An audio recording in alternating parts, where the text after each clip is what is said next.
ని పేరు చెప్పి తన ఆస్తిని కాజేశారని ఎన్టీఆర్ జిల్లా పేరికలపాడుకు చెందిన ట్రాన్స్జెండర్ నీలాంబరి ఆరోపించారు. ఆస్తి కేసు కోర్టులో ఉండగా ఎంపీ అనుచరుడు జగదీష్ చెప్పాడని 10 ఎకరాల భూమిని తన తమ్ముడు పేరు మీదకి మార్చినట్లుగా చెప్పారు. ఇప్పుడు ఆ 10 ఎకరాల పొలం రేటు దాదాపుగా 30 కోట్ల రూపాయలు ఉంటుందని తెలిపారు.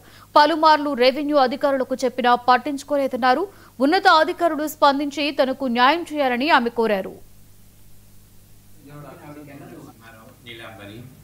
మాది స్వగ్రామం పేరకలపాడు గజ్జిచెర్ల పక్కన. నేను ట్రాన్స్జెండర్ అని చెప్పేసి 13 ఏళ్ళ నుంచి ఒంటరిగా ఉంటున్నాను.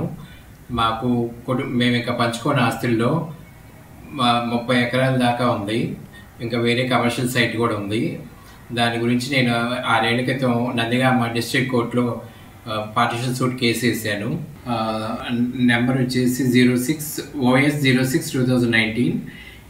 ఈ కేసు నడుస్తుండగానే మా తమ్ముడు 2 నెలల క్రితం అమెరికాలో ఉంటాడు. మా తమ్ముడు వచ్చి ఎంఆర్ఓ గారిని ఇచ్చేసి, ఎంఆర్ఓ గారేమో ఎంపీ కేసినేని చిన్ని గారి అనుచరుడంట జగదీష్ గారు, వాళ్ళందరూ లాబింగ్ చేసి మొత్తం 10 ఎకరాలు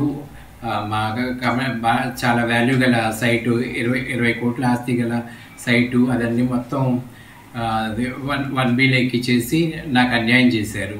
సో అందుకని నేను ఎంఆర్ఓ గారిని అడిగితే ఇదిగో మారుస్తాం అని చెప్పేసి 1-2 నెలల నుంచి తిప్పుతున్నారు. నేను ఆర్డీఓ గారిని కూడా కలిశాను, కలెక్టర్ గారిని కలిశాను. ఎవరు నాకు న్యాయం చేయట్లేదు. ఇక తప్పక నేను బయటకు వచ్చి నాకు న్యాయం జరగాలని ఉద్దేశంతో నేను బయటకు వచ్చి ఈ విషయాలన్నీ అందరికీ తెలియాలని, పబ్లిక్కి తెలియాలని చెప్పేసి నేను కోరుకుంటున్నాను. నరసింహారావు నీలాంబరి, మాది స్వగ్రామం పేరకలపాడు.